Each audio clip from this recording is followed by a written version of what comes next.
2022년 10월 2일 예수형제단 신앙 토론을 시작하겠습니다. 다 함께 우리의 신앙을 고백하겠습니다. 나는 전능하사 천지를 만드신 하나님 아버지를 믿사오며 임마누엘 예수님을 믿사오니 그분은 동정녀 마리아에게서 나시고 유대교 제사장들에게 고난을 받으시어 십자가에 매달려 죽음을 겪으시고 장사한 지 사흘 만에 죽은 자들 가운데서 살아나셔서 하늘에 오르시어 전능하신 하나님 우편에 계시면서 성령님을 보내시어 저희들을 구원하고 계십니다. 성령을 믿사오며 죄를 사하여 주시는 것과 내 몸이 죽은 뒤에 영혼은 하늘나라에서 영생을 누리는 것을 믿사옵나이다. 아멘.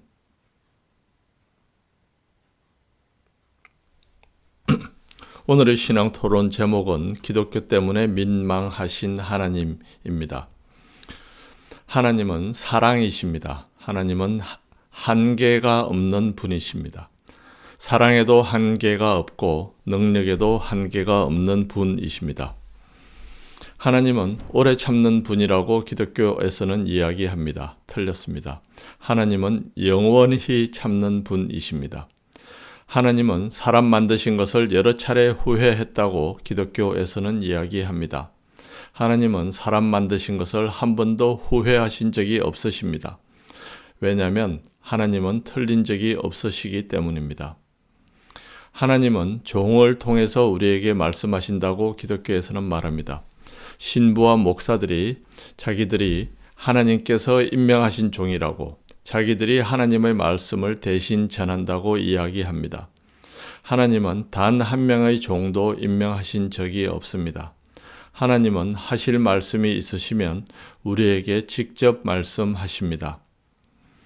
구약 성서에서 자기들을 예언자라고 한 사람들이나 신약 성서에서 사도라고 주장한 사람들이나 모두 자기 스스로 또는 자기들끼리끼리 그렇게 인정하고 주장한 것입니다. 오늘날의 신부나 목사도 모두 마찬가지입니다. 신학교를 졸업하고 교단에서 임명을 받아서 신부나 목사가 되지만 하나님은 그들이 속한 교단에 하나님의 종을 임명할 권한을 부여하신 적이 없습니다. 이런 것들은 사소한 것입니다. 진짜로 하나님을 민망하게 만드는 것은 기독교에서 주장하는 율법과 예언입니다. 하나님은 어떤 율법도 인간에게 지시하신 적이 없습니다. 모세가 시내산에서 받았다고 하는 율법은 모세와 여호수아가 만든 것입니다. 이집트의 궁전에서 왕자로 40년 동안을 지냈던 모세가 이집트 종교의 율법을 변형해서 만든 것입니다. 실제로 일어난 것으로 성서에 기록된 일들과 율법의 계율을 보면 그 율법을 하나님께서 만드셨다는 주장이 하나님을 민망하게 만들었다는 것을 알 수 있습니다. 예를 하나 들겠습니다.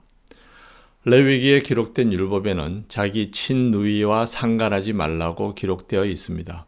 레위기 제20장입니다. 16절 누구든지 그의 자매 곧 그의 아버지의 딸이나 그의 어머니의 딸을 데려다가 그 여자의 하체를 보고 여자는 그 남자의 하체를 보면 부끄러운 일이라.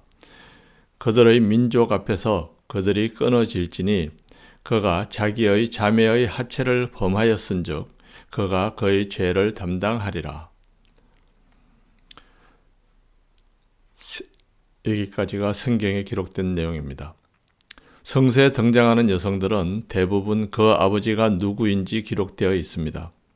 다윗의 상간녀이며 간부인 다윗이 자기 남편을 죽이도록 교사, 방조하고 남편이 죽은 뒤에는 간부인 다윗의 아내가 되어서 아들을 낳고 그 아들을 왕위에 오르게 만든 밧세바도 아버지가 다윗 왕의 근위대에 근무하는 장교 엘리암이라고 기록되어 있습니다. 그런데 밧세바보다 더 중요한 역할을 하는 인물인데도 아버지가 누구인지 전혀 기록된 적이 없는 사람이 있습니다. 아브라함의 아내 사레입니다. 나중에 사라로 이름이 바뀐 그 여인의 부모가 누군지 전혀 기록이 없습니다. 왜 그랬을까요? 그럴 필요가 없었기 때문입니다. 별도로 기록하지 않아도 그 여인의 아버지가 데라, 즉 아브라함의 아버지였다는 사실을 누구나 알 수 있습니다. 그녀는 아브라함의 친누이였기 때문입니다. 성서에 그렇다는 사실이 여러 차례 기술되어 있습니다. 친누이를 아내로 삼았다는 것은 위에 옮겨 적은 레위기 20장 16절의 율법에 의하면 그들의 민족 앞에서 그들이 끊어지는 벌, 즉 사형을 당해야 합니다. 그렇게 해서 그들은 자손을 낳지도 못하고 죽었어야 합니다. 그런데 실제는 어떻게 되었습니까? 아브라함이 민족의 조상이라고 칭송을 받고 유대인들은 모두 그들의 자손이며 이 땅에 모래알같이 번성하는 축복을 받았다고 반복해서 성서는 주장합니다.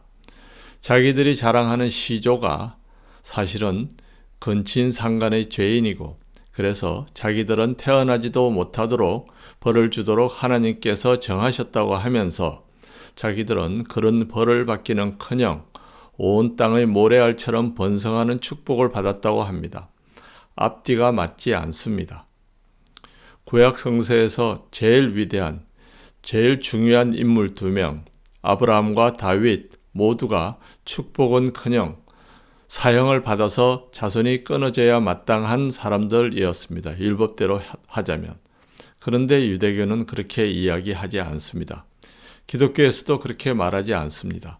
이렇게 앞뒤가 맞지 않는 윤리와 계율을 사람들에게 지키라고 하는 것이 유대교이고 기독교입니다. 그러니 바른 이성과 선한 양심을 가진 정직한 사람은 그 종교를 믿을 수 없는 것이 정상입니다. 그 종교가 2000년 동안 계속되어 왔던 것은 경전의 내용을 일반인들은 읽을 수 없도록 했기 때문입니다. 성서에서 주장하고 설교하는 것과는 아무 상관이 없는 신비주의와 기적과 심판의 협박으로 사람들을 교회와 신부 그리고 목사들의 권위에 복종하도록 만든 것이 기독교입니다. 성경이 자기 나라 말로 번역되어서 대부분의 사람들이 그 내용을 읽을 수 있는 오늘날에도 그 상황은 크게 달라지지 않았습니다. 인구의 일부분은 그 성서와 상관없이 목사나 신부가 하는 말과 주장을 바탕으로 기독교와 천주교를 믿습니다. 그리고 이성과 논리로 그 종교의 교리와 윤리에 담겨있는 모순을 지적하는 사람들은 진리를 보지 못하는 교만한 사람이라고 심판과 지옥의 저주를 받을 것이라고 기독교는 협박합니다. 그래서 기독교는 계속해서 선량하고 심약한 사람들을 먹이로 해서 유지되고 있습니다. 기독교를 믿는 선량하고 심약한 사람들은 하나님을 무섭고 두려운 분, 그래서 직접 만날 수 없고 목사나 신부의 중재를 통해서만 만날 수 있는 분으로 오해합니다. 하나님은 그들에게 그렇게 알려지는 것을 민망하게 여기십니다. 또 다른 사람들은 기독교의 모순과 사악함 때문에 아예 하나님의 존재를 부정합니다. 그래서 그들은 하나님께 기도도 하지 않고 하나님께서 주시는 복도 구하지 않습니다. 어떤 사람들은 또 다른 종교를 믿습니다. 그 종교들은 하나님이 계시지 않는다. 사람이 곧 하나님이다. 라고 주장하는 종교들입니다. 그런 사람들을 하나님은 안타까워하십니다. 하나님은 기독교에서 묘사하는 광포하고 변덕스러운 분이 아니라 한없는 사랑만 갖고 계신 분이시고 인류를 심판하고 처벌할 계획 같은 것은 아예 생각도 하지 않으시는 분이십니다. 하나님은 우리 한 사람 한 사람이 직접 자주 하나님을 생각하고 하나님께 필요한 것을 구해서 하나님께서 주시는 복을 받기 원하십니다. 기독교의 율법이나 계명 따위는 전혀 구애받지 않기를 바라십니다. 그런 하나님께서 원하시는 대로 자주 기도하고 우리에게 필요한 것을 알려드려서 하나님의 무한하신 능력과 은혜로 베푸시는 복을 받아서 이 세상을 잘 사는 것이 하나님을 올바르게 믿는 것입니다. 저는 우리 예수 형제단의 형제 자매님들 모두가 그렇게 인생을 살기 원합니다. 다 함께 기도로 마치겠습니다. 하늘에 계신 우리 아버지, 이름이 거룩히 여김을 받으시오며 나라가 임하옵시며 뜻을 하늘에서 이루신 것 같이 이 세상에서도 이루시옵소서.